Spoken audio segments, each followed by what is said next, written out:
Shall we begin, Dr. MARKO and NIKHIL, sir? Yes, we can start. Okay. Yes, I will. Good We are evening, ready. students. There is some network connectivity issues. In case if I am getting disconnected, please go ahead. We have here with us the final year students. So this is a talk organized for our under Center for Excellence and the Placement Cell of SIES College of Arts, Science and Commerce in association with LUT University and TRIZ Association of Asia. So we have speakers students, Mr. NIKHIL PHADNIS. He's doing his doctoral studies from LUT University of Technology, Finland. And he is working with LUT Kovla unit as a junior researcher, being a project manager for academic projects like MOSIL. Mr. Phadnis is an active consultant, one of the world's youngest level 3 certified TRIZ professional by Mattress, as well as he's one of the youngest certified Six Sigma black belt. So he has been working as a consultant for TRIZ Asia since 2018 and currently is involved in various innovation projects from multiple domains like battery technology, textiles, consumer products, medical and automobile industries. Along with him, we have Dr. MARKO TORKKELI. Dr. MARKO is a professor of technology and business innovation at the LUT University, Finland. His research interests focus on technology and innovation management and strategic entrepreneurship, growing, venturing, and decision support system. He has published over 300 articles in academic journals and conferences. He is a docent of technology-based business at University of Czechoslovakia, Finland, and holds an affiliated faculty position at Singapore Management University. He serves as the director of publication of the International Society for Professional Innovation Management and is one of the founding editors of the open access multidisciplinary journal of innovation and management. So today they are here to talk to us about the challenges faced or the various opportunities to get into LUT universities. I also request them along with them if you can say what is the scope of doing higher studies in foreign universities, how do they go about, and how this can help and how SIE students would benefit from them. So, Mr. NIKHIL, it's over to you. Thank you very much. May I start? Yeah, you begin. Should I stop sharing the screen? Okay, do you see my screen?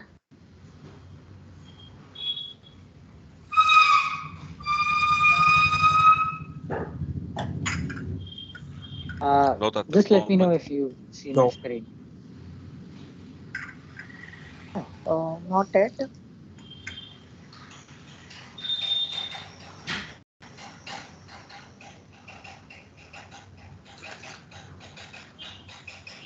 NIKHIL, can you please share your Nothing? screen again? It was there, but something happened. Reshare it. Okay, let me try again. Share. Okay, is it visible? Not yet. My connection is seriously slow then. Now it works. Yes. Thank you. Yes. Yeah. Okay. So, thank you so much for inviting us today for this workshop. I'm going to try to speak a little bit slow because I know that the connection is unreliable on both ends today. And the whole session here is about challenge-based higher education, but more often in India, all students that typically grow up in an Indian environment are thinking about going to the United States, right? That's what their parents expect them to, right? My son or daughter will go to the United States and therefore you should prepare for your GREs. But this whole presentation, while of course it was supposed to be a marketing presentation for a specific program, it's gone a little bit wider to just let you know that there are other options and better universities than the United States, or even something that really helps your learning experience to be better, available out there that you should explore. So we already had a brief introduction of me, myself, and Dr. Marko, who's also my supervisor for my PhD. And well, basically, all the different topics that we're going to be covering in the session are something to do with who is LUT, what is LUT, what is different about the university, what is the range of master's degrees offered, but more importantly, we'll be specifically focusing on innovation and technology. Then some advanced specialized programs for innovation and logistics, availability of scholarships. So how can you get in the university? How much money do you pay? Are the scholarships, job opportunities, career prospects? And basically the last question that you see is, why is Finland supposed to be considered instead of the United States? And this presentation is broken up into two separate parts.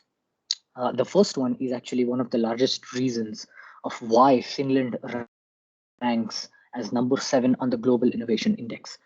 Finland is currently ranked as 7th as the most innovative country in the world, while having one of the least populations of just about 5.5 million people. And basically, so something about us and the university, this is what you see is our campus.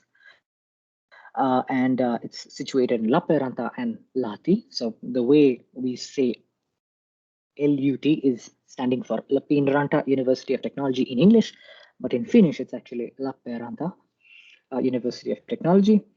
And it's situated in Finland in a city called Lappeenranta, but there are multiple campuses that kind of cohesively work together under one single body.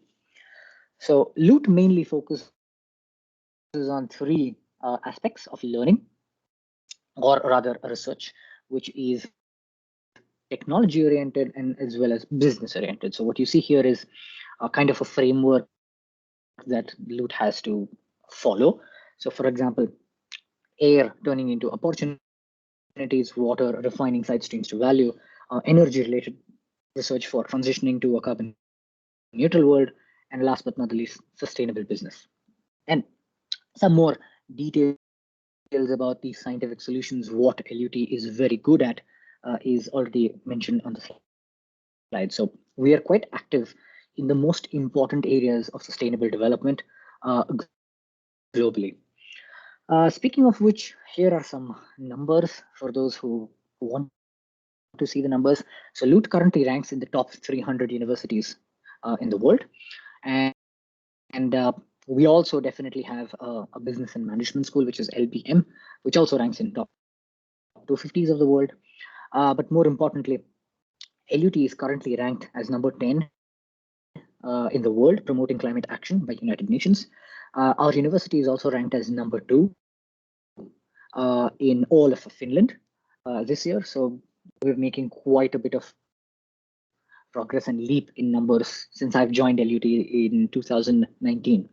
So LUT is a university that is existing since 1969 with a whole community of people, about 6,500 members from 80 different nationalities. And LUT currently offers 25 master's programs, 6 bachelor's programs, doctoral studies, exchange programs, and seasonal programs. And the whole core of LUT's, or Finland's rather, innovative learning system is something that we call challenge-based learning, which is the first reason why you should consider Finland or LUT University and the master's programs offered here for your higher education degree. And I will give you an example and a case study of why. So before that, just a small slide of the range of master's programs that is offered at LUT in different domains. We have energy, chemical, mechanical, information, business, environmental, and some of them are not even mentioned here. But today we want to be specifically focusing on 2 of them, which is industrial engineering and management here in the bottom right corner. Global Management of Innovation and Technology is the program that I graduated from this year in May, and a new master's program, Innovation and Logistics. So these programs are specially designed for people who are looking at a mix of not just management, but also related to technology. So it's a mix of engineering or sciences and business both together. So typically we ask this question quite a lot, right? What do you think is the most demanding domain in the world, or the stream in the world? Is it mechanical engineering? Is it chemical engineering, or is it computer science or artificial intelligence? Now, of course, depending upon what you are doing at SIES Mumbai, you will be choosing different things. But the answer to this question is the world does not care about engineers. They want problem solvers and they want innovators, right? So it doesn't matter if you are from computer science, it doesn't matter if you are from mechanical, it doesn't matter if you are from an aerospace engineering background. We don't need engineers anymore. We need problem solvers. And problem solvers are not made through a specific demand or a specific stream. These skills need to be honed separately by giving you an exposure to different areas of knowledge at once, and more importantly, applying knowledge when you get to your studies. So typically, the best way to see this is something that we call as problem solution fit and product market fit. Now, I'm sure in all of your courses, there will be something that will be popping up here that says, oh yeah, if there is a problem, then the market kind of demands a solution for it, and you design your product to fit the market or align the goal of the product with the market. And in order for this product to work in the market, you need to solve some problems in the product, right? That's problem solution fit. But what if you look at yourself as the product in this case, right? So in this case, your market is actually getting a job, right? The industry, because you want to sell yourself in the industry, right? So the product is you. But more importantly, when we're talking about problem solution fit, the problem is your own problem solving skills. And more often than not, this is seen in inexperience of applying knowledge. And a classic example, a chicken and egg problem, if you might say, in India specifically, where you pass out from bachelor's even from the best of the universities in India, such as IIT. And the first thing that your employer asks you is, how many years of experience do you have? And you say, no, I don't have any experience. And the recruiter just says that, oops, I'm sorry, we don't hire people who don't have experience. We need at least X amount of years of experience in a certain field, right? What is a student supposed to do?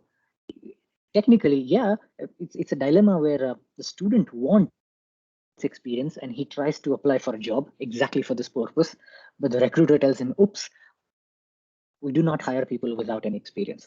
So you see the dilemma here. And this is exactly the issue. Applied knowledge, if it's not done in the correct way during your learning phases at the university itself, more often than not, employability rates will be affected. So speaking of challenge-based learning and what is different at LUT and how are we solving this problem of giving you real-life experience is through something we call challenge-based learning. So what is it? In a very, very simple sentence, we solve real problems or real-world challenges during our course. We do not have any sort of written assignments. We don't write crazy amount of articles based on God knows nothing, but our whole infrastructure and all of the courses and the whole framework is designed in such a way that in each course, you are given a real life problem by a company, and you are supposed to solve this company's problem as a part of your course assignment. So your assignments are actually real projects from companies, and they are local companies, they are global companies, they are all different types of companies. They are also different domains of companies. But more importantly, the grades that are given to you after your problem is solved is not by the professor, it's actually more by the client. So how happy is the client with your provided solution is based on what you get your final grade on. So this is what we call CBL, challenge-based learning, and that is the whole core of LUT University's innovation-related master's programs. So how is it really done? So this is how it typically works in most master's programs, but even more especially in innovation master's programs that we are talking about today. So typically professors will discuss with companies to align course objectives with some challenge. Right? They will have some problem and they will say, hey, I want your students to solve this real issue that I have in my company or in my department. So 3 to 5 companies then typically make a pitch of their challenge. Each student is given flexibility to choose one challenge of his or her liking in that course. Students are then grouped together on similar challenge selected. So if 3 people select challenge number 1, they automatically get grouped up. And then typically you start off solving the problem. And how do you solve the problem is based on the concepts and the knowledge that you have learned through the course and through your professors. Right? And we start off a data gathering session. Students will present their findings at each stage of the project to get feedback from the company client. The whole project is completed within 6 weeks. And remember, this is one project for one course. Typically, students take up to 30 credits per semester, which is equivalent to around 5 courses or even sometimes 6 courses per semester. So this is our problem-solving structure wherein real projects are executed during your master's degree. And that is one of the greatest reasons why LUT is considered as one of the most innovative universities in Finland. There are no exams. It's completely research-driven learning. So you find out, you figure it out, you solve the problem for the company, you get the grade from the company. So I'll be presenting a very, very short case study of the same thing just to give you an idea of how it looks like. But then you may ask me that, okay, so what type of projects do students take? We have done many different types of projects. Me personally, in the last 2 years, when I finished my master's, I completed around 6 odd projects, large ones, which kind of range from one course to the other, so they are stretched. We've performed a project for a mattress industry. We developed a new technology for an age monitoring system of a mattress. I will also show you this case study just to show you a glimpse of how it looks like and what kind of work or assignments are given by the university or the professors or the clients, and how do students typically perform them. We have done market identification for power to gas, which is also a technology, but this is a little more business-oriented problem. We have done some work for shipping industries where there was a huge ship which is 50 and 60 years old, but they want to increase the functionality of their existing ship to keep it operational. So we've done some projects there.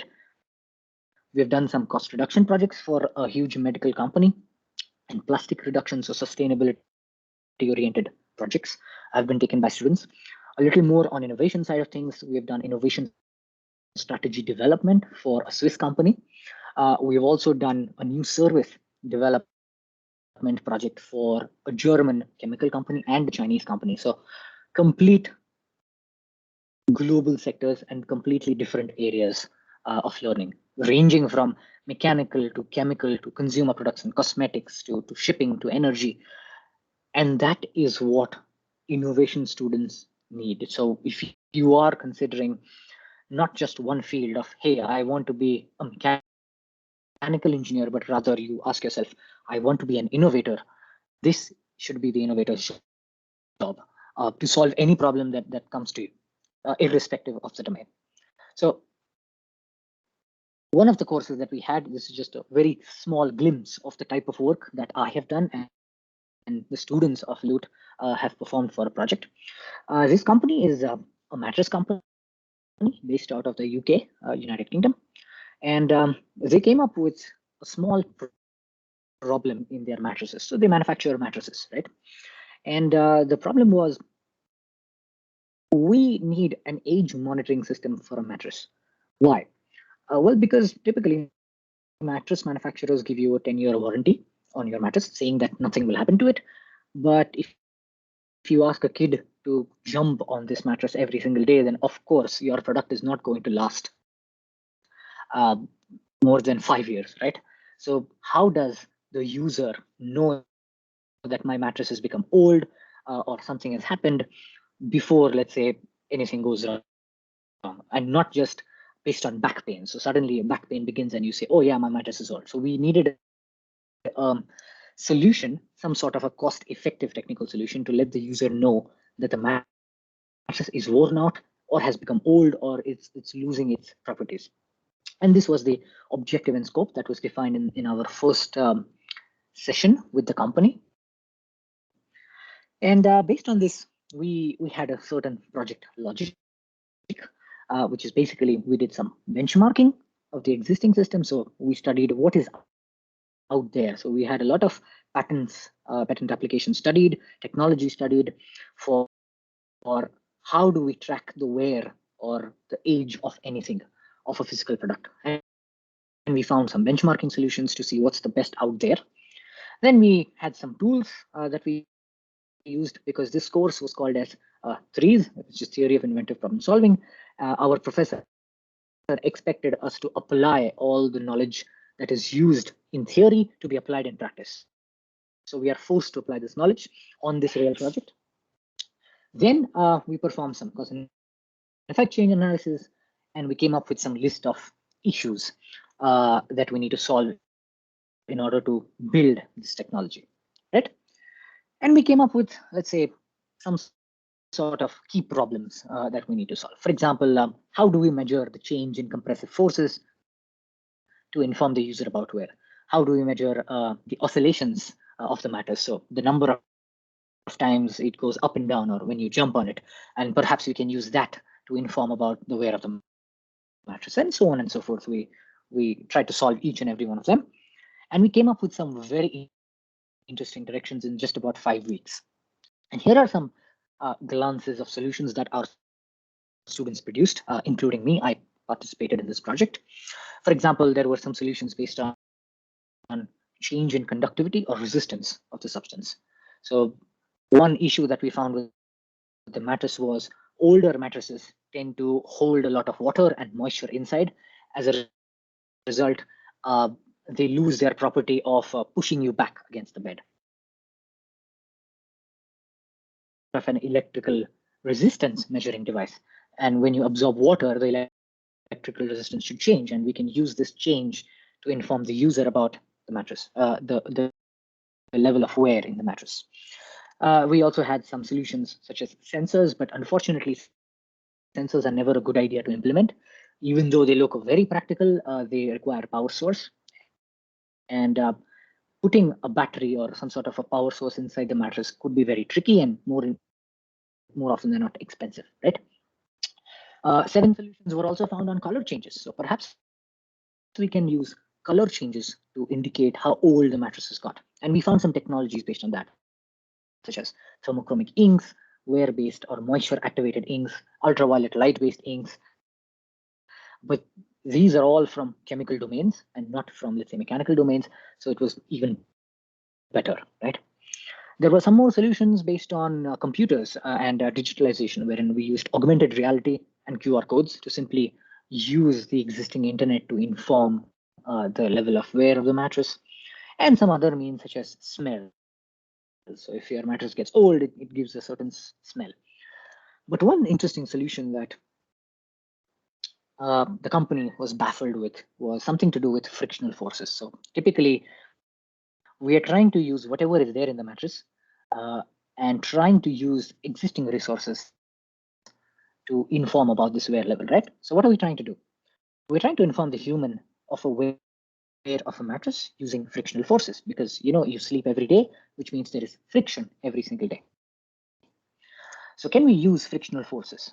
So then I try to find out the areas where friction is a matter of life and death.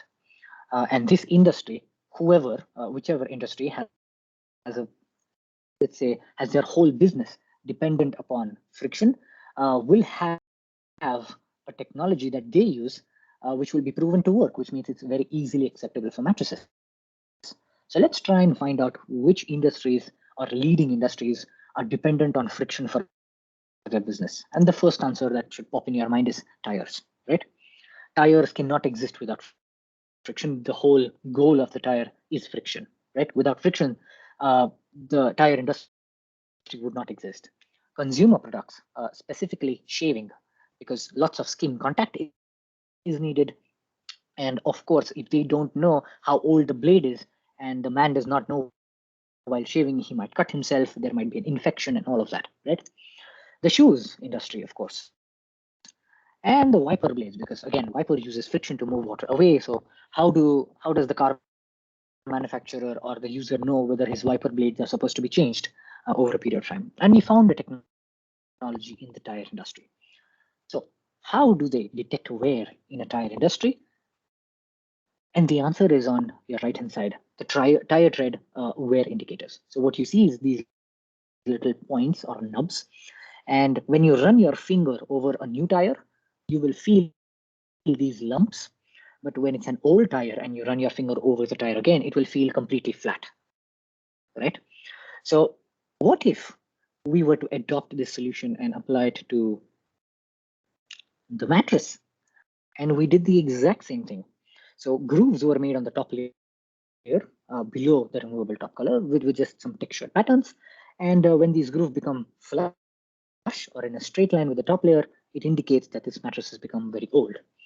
It is one of the most inexpensive solutions as compared to sensor-based. It has kind of an additional benefit. It carries away heat and moisture because you've created paths for the heat to move away. But more importantly, the R&D challenges are next to nothing, right? So this is the type of innovation that students performed, and very, very happy to say that this team produced over 23 solutions, so not just one or two, with 5 different directions that can be used by this company. And today, these concepts are already implemented by clients. We got a complete full grade for this project as well that we performed, and the client was very happy with the solutions that we gave. So imagine if you are doing these kind of projects as your normal course assignment instead of giving exams. Wouldn't it be great, or wouldn't it really contribute to your learning experience much better than to just give, let's say, memory-based exams that we typically do still in bachelor's levels? But more so, the whole point and the exposure of the industry and how to work internationally with other people, how to deal with clients is taught during your university, and you don't need to give this answer to your employer that oops, I need experience and that's why I'm coming to you, right? So given this whole situation of challenge-based learning at the core of LUT University, each time let's say a year passes, you need to rethink what the market demands. In this case, what is the demand in the industry, or what type of job is currently necessary in the industry. And one such job, as you know, perhaps in the COVID-19 pandemic, is supply chains. In the entire world, the supply chains were affected because there were lockdowns, there was no travel, and one of the largest challenges that these global companies had is supply chains and supply chain management, but more importantly, innovation in supply chain, because there is no supply chain, but the products should still reach the market, right? Somehow should reach from the factory into the consumer's hands. So this is currently, even by a lot of surveying agencies, has been highlighted that innovation in logistics, especially because COVID is perhaps going to last longer than expected, is going to be the need of the future. And it is necessary for you to perhaps start thinking along these lines. And do you really want to, let's say, invest in a master's program related to innovation, or just pure mechanical engineering or pure chemical engineering typically? So this program is a new one which has been created uniquely, and it launches in August 2022. And the whole goal of this program is to address the economic challenge, the global digital transformation, in order to prepare students for leading management positions in innovation, logistics, but more importantly, entrepreneurship. So what do we really learn in this program is about industrial management, the engineering disciplines, but more importantly, problem-solving tools when it comes to innovation, and more importantly, logistics. So the technology that the degree that you typically get in any of our innovation programs, which is Global Management of Innovation Technology, as well as in LUG, is MS in Technology, so exactly as me. And the master's degree is typically for 2 years, as for all. And it is a full-time study program with 60 credits taken per year, which means a total of 120 credits needs to be finished for this program. The location is Kouvola, Finland. The format is still quite flexible, so it's online as well as offline. Here is something interesting. The typical tuition fee for LUT for non-European students, which is, well, India in a way, is 13,500 euros. And scholarships are available. And I will talk about scholarships just a little bit later. So those who are actually planning to, or have already given your GREs and your TOEFLs, perhaps it's a good idea to also look at LUT as one of your options. The deadline for this application is 19th of January, 2022. So still about more than a month remaining for those who are still interested. What is the program content about? So of course, you will have some mandatory studies, which you see on the left and bottom corner, which is innovation management, strategic technology management, transportation systems, of course, research methods, because everything needs to be data driven. We have some advanced specialization studies such as open innovation, intellectual property, innovation, creativity and arts, design thinking, frugal innovation, lean, Six Sigma, TRIZ, innovation in business models, innovation strategy, and of course, a whole lot more if you are able to finish more than 120 credits. But more so, we don't stop here. We actually go one step further. So we have courses on sustainability in your supply chain and innovation in sustainability.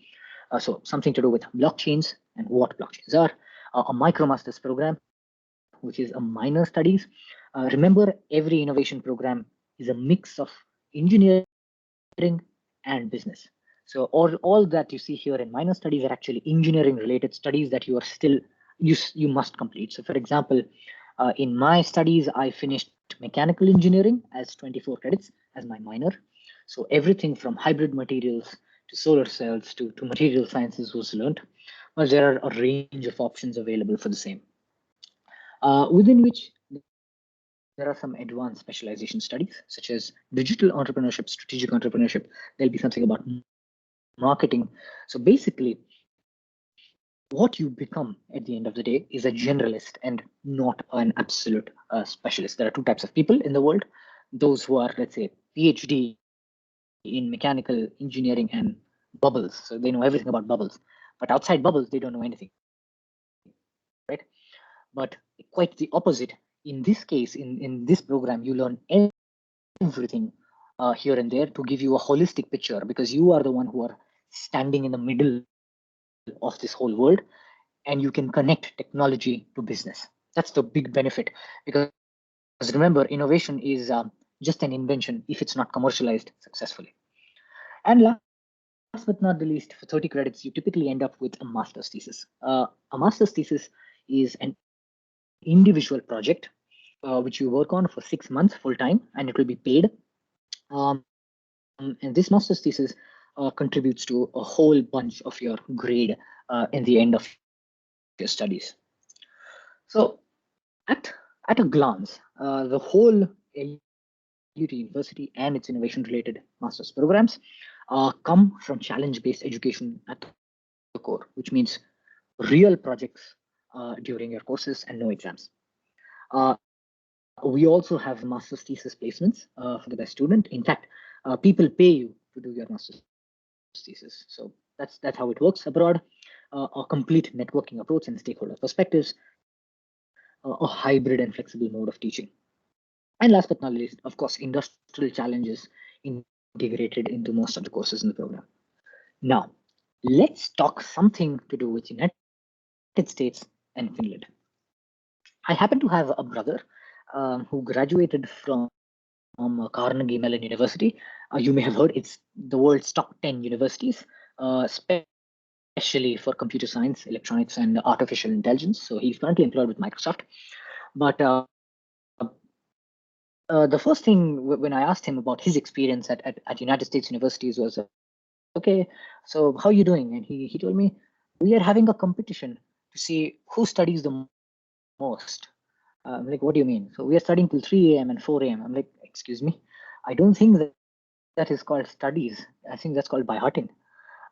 If you are having a very weird work-life balance where you are competing exactly like our IITs do, wherein you give a JEE exam and you have a JEE advanced exam where people study for 20 and 24 hours, what's the point of studying if you're not applying it?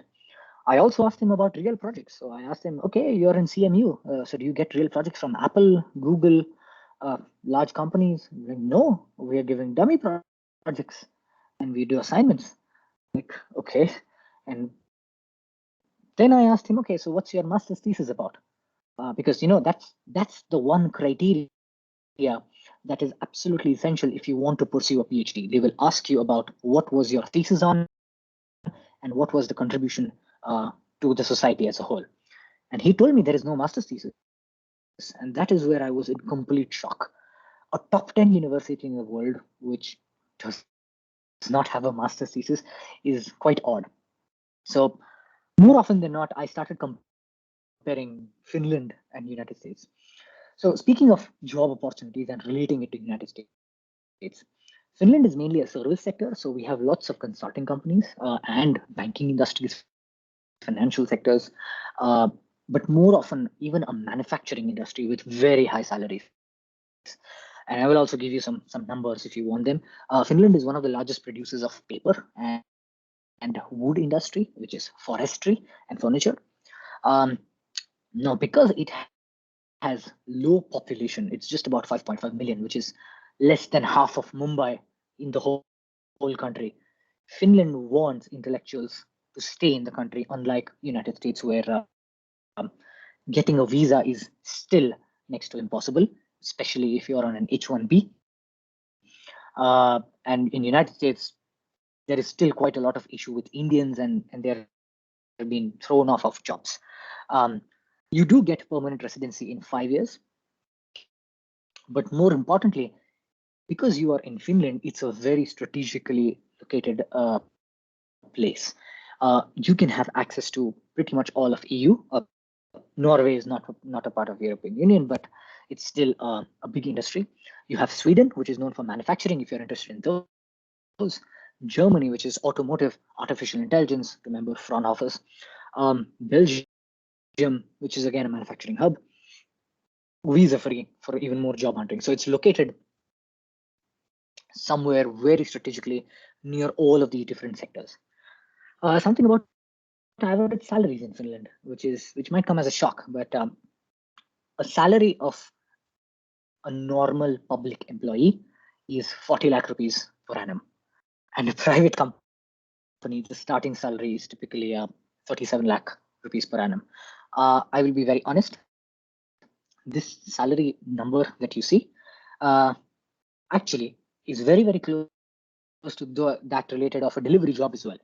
So lots of people also do delivery jobs. And if you just minus 10 lakh from them, and then you will also get that number. But in general, this salary of 40 lakh INR per annum on an average is given to a student, a postgraduate student, might I add. And it goes on from this point on. And if you compare it to India, then this kind of a salary is typically given to a multinational corporation R&D manager or a senior level executive with, of course, all your incentives. So we get really good salaries in Finland. But more importantly, why should you consider Finland is this reason. you don't need to take a loan of 50 lakh rupees. This is one of the lowest prices considered for United States schools. In Carnegie Mellon University, his fee was around $20,000 US. That is just the tuition fee, except of the living expenses and everything else. So if you take a loan in India and you go to the United States, and the education in the United States is pretty much the exact same thing as you have learned in your bachelor's and your other degree programs, which is more memory based, why are you spending so much of money and thinking that you will get a job in the United States, and perhaps you come back to your country and you don't get a job and you keep paying this loan off until you are, God knows, 40, 45 years of age, right? It doesn't make sense. And this is one big difference, because I came to Finland for as good as free. I finished my master's for almost free. I paid only 5,000 euros for the first year, because there is an opportunity in Finland where, based on your first year's performance, you can upgrade the scholarship for the next year. So I did my education, the whole education, for just about 5,000 euros. But more importantly, I was also paid for my master's thesis. And when that happened, basically I earned money that I lost, and it was more than break even. So I started saving, which means all of my master's degree was completed practically for free. Upgrading to 50% scholarships based on full performance, but more importantly, for regular admissions, you don't need a GRE. You only need a TOEFL score and an IELTS test. Well, or an IELTS test. So something, one of the two. Next, what are some career prospects if you go with an innovation-related program? So in INLOG, mainly, you can become a head of development, logistics, innovation, expert in digital transformation, leader, business analyst, consultant, entrepreneur, a business owner, researcher, academia, or a business, right? So very, very wide, globalized career prospects, and they are not localized, but globalized. And last but not least, some more points. We have real projects instead of, let's say, just dummy projects. The employment rate of LUT 97% after a year of graduation. LUT graduates have also had the third best salaries in Finland in the master's pay comparison. Education in Finland has tremendous value. If you get a PhD in Finland, it is considered as one of the highest honors you can ever have, and people really respect you. Hell, CEOs respect you.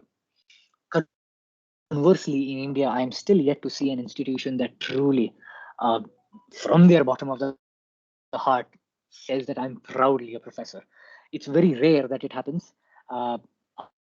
Otherwise, it doesn't happen at all. It's a very stable job market. There is no issue for visas or H-1B. That's exactly like United States when you go on employment and they need to renew your visa. Finland is considered as, well, in fact, the ranking of 2021 says Finland is the 7th most innovative country in the world, and United States is not even in the top 10. Now, given the fact that we are, let's say, such a small population and we enter in the most innovative countries of the world list, in itself is a huge achievement. And now you can see that why the salaries are high and why we have so many entrepreneurs and why education system in Finland is still considered as number one or number two in the globally. It had the most stable economy during COVID-19, so not many people lost their jobs. And last 2 points are subjective, but I have seen this, and I have heard a lot of experiences from some of my friends in the United States studying at top 3 universities of the world where there was racism, and it still exists. But Finland, on the other hand, is, you can also check the crime rate. It's almost a zero crime rate in the country. So it's a very safe life, a very healthy life. And apart from that, it's also considered as, well, the world's happiest country and Europe's greenest country. So that's all from my side. And the only message that I would like to convey at the end of the presentation is about, if you are considering studies abroad, please do consider the options that suit you the best and not what others are doing. So just because 5 of your friends are considering US for studies, please do not jump on the wagon blindly, but consider other universities, perhaps even in remote areas of the world, because they give you a much better learning experience than some of the larger ones. And that's all from my side. Marco, do you have some concluding remarks, statements? Yes, thank you. Thank you so much, Nihil. Excellent presentation, and I have nothing to add on that. What I would like to conclude is that because you spoke about, you raised the issue about salaries. Typically, good salary follows happy people, and we are very happy here. We are always happy. We are never satisfied. So that's kind of a concluding remark what I have to say. But we have a lot of good opportunities here for students. So please have a look at the website which is posted in the meeting chat, and looking forward to see you in Finland. Thank you. Thank you, Mr. Nikhil and Dr. Marko. Students, if you have any question to ask, you can put in the chat box or you can unmute and speak. I really liked what Mr. Nikhil had spoke about. Innovations and supply chain is another option which you all should look out for. Because now you are at the stage where you have to apply your concepts of your undergraduation. So you can't see you will work on a core chemistry paper. You have to see the broader aspects of its application. So you should keep your mind open and see what and all career opportunities are there. And really, what degree you pursue is not important. How good you are an innovator. You have to think out of the box. That concept you should bring in you. So I really like the example of Mr. Nikhil where he had spoke about the case study of the bed where graphite was used for active or advanced cooling technology. I think, sir, really it is a very good aspect because as far as my experience is concerned, carbon has a very good absorbance property of saving energy or anti-cooling properties, or wherever the temperature is needed, accordingly it can adjust. So that was a very good innovation. So there is where our students can think how you should put your knowledge, whatever you have studied, in a right way. So this was really a good example which was shared by you. Thank you so much. And students, anyone has any question to ask? You want to put forth your views, you are free to share. See, this has been arranged for you all to see the other aspects after your graduation. So you should be ready to clarify your doubts you may come across. Yes? Anyone has any questions? Can unmute and speak also.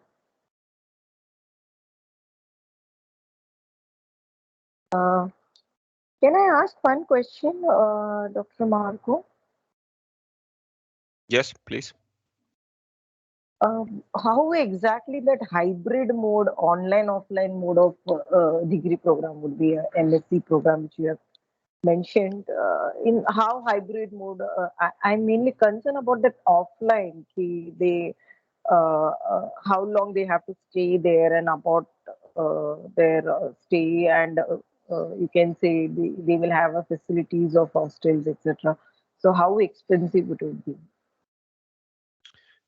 Yes, thank you very much. Excellent question.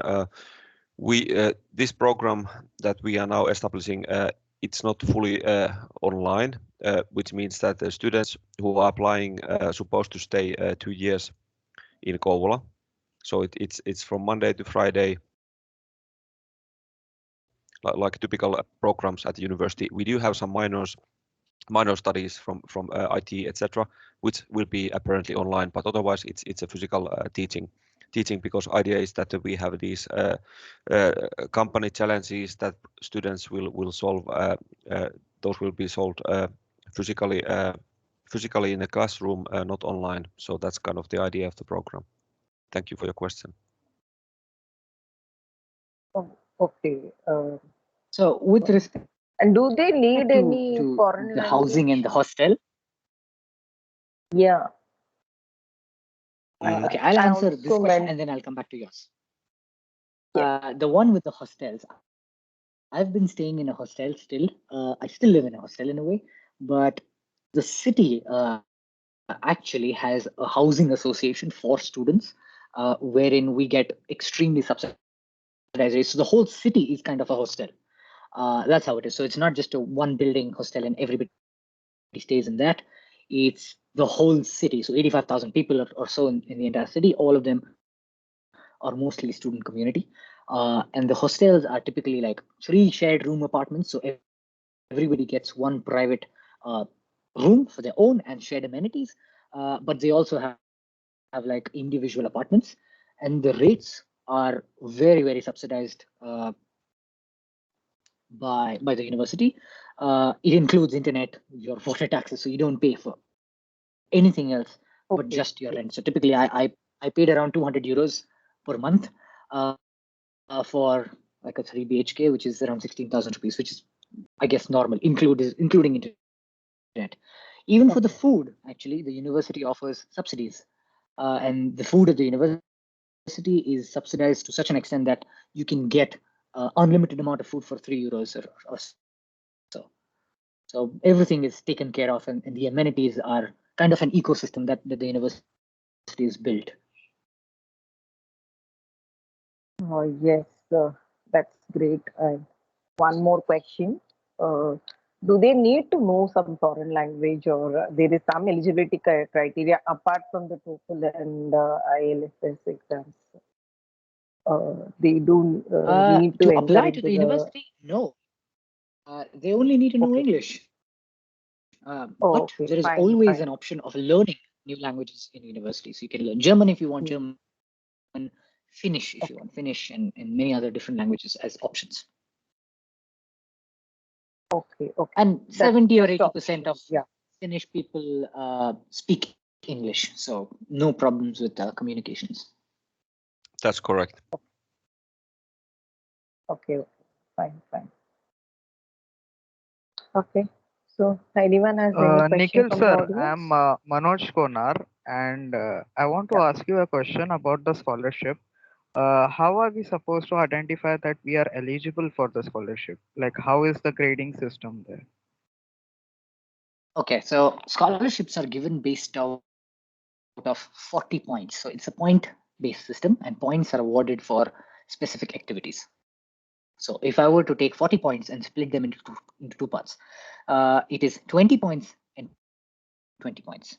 So the first 20 points are actually to do with your average of studies that you have got, which is, let's say, your bachelor's, right? So if you have a GPA of 3.5, let's say 65% typically, then you already get 10 points out of the first set of 20. Then you give your TOEFL exam. If your TOEFL score is higher than 95 out of 120 or 90 out of 120, then you get 2 points for that, which is the maximum that you can get, which is already 12 points out of 20. And the last 8 points are given based on your letter of motivation, recommendation letters, all of that, those things that you typically send with your documentation. So this is the first round out of 20. Those that get, let's say, highest points out of 20, so you get 18 or 19, you move on to the next round, which is out of 20. And then out of these 20 points, there will be personalized interviews of the directors of the program. So in this case, perhaps MARKO or perhaps Ville of the whole school, and they will conduct audio-visual interviews with you just to get to know the candidate much better. And then you are graded out of 20 once again. So typically, you will have, let's say, 18 points in the first round and 18 points in the second round. You add up, it's 36 out of 40. And this way, each student will be ranked. And whoever is in the, let's say, top 5 or top 10, they get, let's say, 50% scholarships. And the first guy, so whoever gets, let's say, 39 out of 40, gets a complete scholarship for the first year, and living expenses are also covered. So it's basically 13,500 of fee plus 5,000 or 6,000 euros given by the university that covers all your living expenses as well.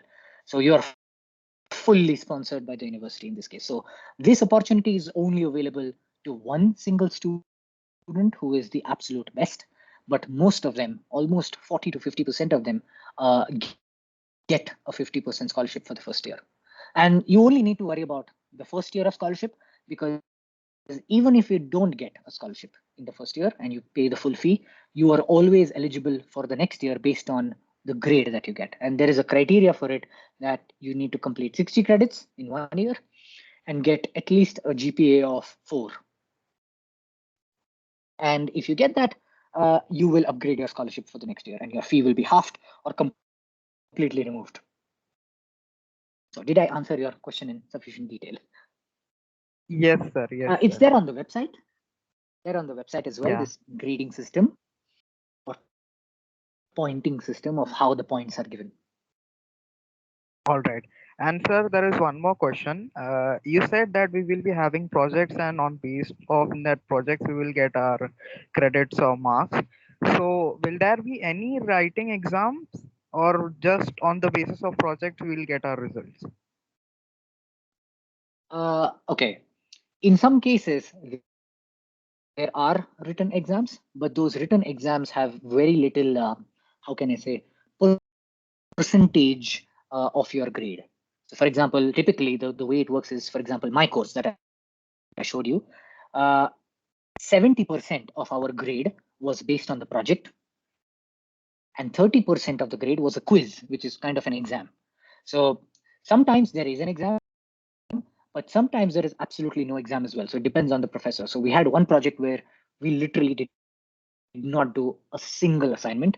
The whole assignment was a project report, which is based on this real project. So it's a Word document that you submit in the end, but it contains all the details of what you did, how you did, what's the client feedback, everything. So that itself is the exam. So it depends. But more often than not, the last time I gave an exam was in March 2020. Yes. After that, I've not given an exam. So they were all projects. And sir, the final question, the interview that you said Mark sir will take, it will be online. So I have to be in India or I have to travel to Finland? It will be online. It can be in Finland, but more often than not, it's done online. And it's kind of an interview, but it's nothing like a job interview where they'll be asking very serious questions. They just want to know the level of motivation you have. Why do you want to join this program only? Why only LUT? What do you want to be, and how do you align your career goals with the university's goals? So they just want to get to know the candidate a little bit better. And the reason for this is simple. Anybody can make a letter of motivation if you pay them enough money, especially given our country. You tell somebody who has fantastic English to create a letter of motivation for you and send it over. Wow, your job is done, right? But when you are face to face online speaking with one of the professors, the professor can immediately see whether you have really written the letter of motivation yourself or has somebody else written it for you. So that's one more reason of why it's done, just to get to know the candidate much better and what investment the university is making in you. Yes, that's true. It's pretty much just to check that our so-called lazy rate goes down, because we don't want to people submit and then they don't show up. So that's we need to check whether the person exactly wrote the letter or not, as Neil said. Thank you. Good question. All right. Thank you, sir. Yeah, good That was it. question. Bye. All my doubts are cleared. I wanted to ask about the scholarship. You had raised the question, and Nikhil and Mark had given a brief, elaborate answer for that. Anyone else from the audience want to ask any question?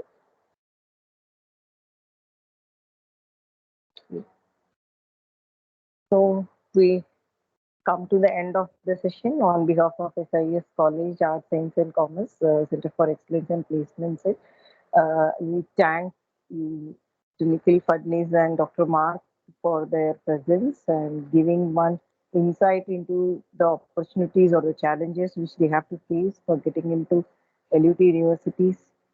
Thank you so much, both of you. And it was a real great interaction with you. Thank you. Thank you so Thank much you. for having us. Likewise. Thank you so much. Thank you. Sir. Thank you so much. Okay, bye-bye. See you soon. Okay, Yes. thank you. Bye. Bye-bye. Bye. Sir.